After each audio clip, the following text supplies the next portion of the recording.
Ուկրաինայի նախագահը պնդում է, որ երկրի արևելքում Ռուսաստանի կողմից նաև չինացիներ են կռվում Վոլոդիմիր Զելենսկու խոսքով օրերս ուկրաինացի զինվորականները երկու չինացի զինվորականի են գերեվարել։ Նրա խոսքով այդպիսով Չինաստանը դարձել է երրորդ պետությունը Իրանից եւ Հյուսիսային Կորեայից հետո, որն անթափույց աջակցություն է ցուցաբերում Մոսկվային։ Կարծում եմ, որ այսօրվա նորություններից հետո ամերիկացիները պետք է փոխեն Ուկրաինայի հանդեպ իրենց մոտեցումները, հավելել է Զելենսկին։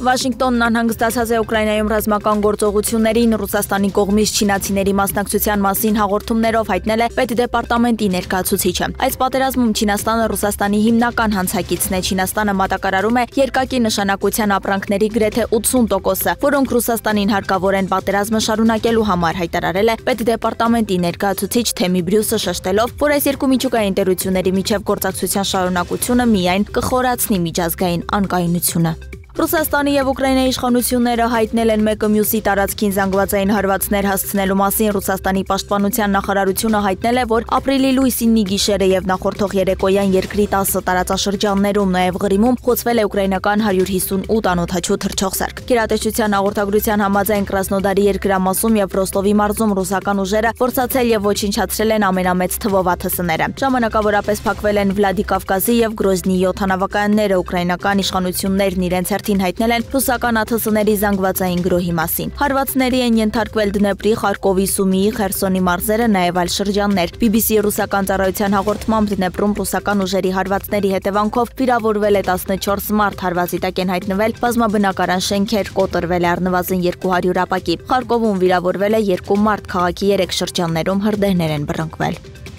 ԱՄՆ պաշտպանության դեպարտամենտի ղեկավար Փիթ Հեքսեթը հայտարարել է, որ Պանամայի ջրանցքը Չինաստանի շարունակական սպառնալիքների առջև է կանգնած, սակայն նահանգները եւ Պանաման միասին կապահովեն դրա անվտանգությունը։ Հեքսեթի խոսքերը բուռն արձագանք են առաջացրել Չինաստանում։ Կառավարությունից հայտարարել են, թե հարց է ով է իրական սպառնալիքը ջրանցքի համար։ Մարդիկ իրենք կդատեն։ Պանամայի նախագահ Խոսե Ռաուլ Մուլինոյի հետ հանդիպումից հետո Հեքսեթը հայտարարել է, որ ԱՄՆ-ն թույլ չի տա Չինաստանին կամ որևէ այլ երկրին վտանգել ջրանցքի գործունեությունը։ Ֆրանսիայի նախագահ Էմանուել Մակրոնը հայտարարել է, որ մտադիր է ստիպել ԱՄՆ-ի նախագահ Դոնալդ Թրամփին չեղարկել նոր մաքսատուրքեր սահմանելու իր որոշումը։ Մակրոնը նշել է նաև, որ Եվրոպան երբեք քաոս չի ցանկացել։ Ապրիլի 2-ին Թրամփը գործադիր հրաման է ստորագրել այլ երկրներից ներմուծվող ապրանքների համար փոխադարձ մաքսատուրքեր սահմանելու մասին, որպեսզի դեֆիցիտի փոխարեն մնացորդ լինի։ Դոմինիկյան Հանրապետությունում գիշերային ակումբի տանիք է փլուզվել, ինչի հետևանքով զոհվել է առնվազն 79 մարդ, ավելի քան 155 մարդ վիրավորվել է։ Սանտո Դոմինգոյի անկախության պողոտայում գտնվող Jet Set գիշերային ակումբի տանիքը մասամբ փլուզվել է ապրիլի 7-ի երեկոյան։ Ակումբում տեղի էր ունենում հայտնի երգիչ Ռուբի Պերեսի համերգը, որը նույնպես զոհերի թվում է։ Միջոցառմանը ներկայ էին քաղաքական գործիչներ, մարզիկներ եւ այլ հայտնի դեմքեր։ Զոհերի թվում են նաեւ նահանգապետներից մեկը եւ հայտնի բեյսբոլիստներ։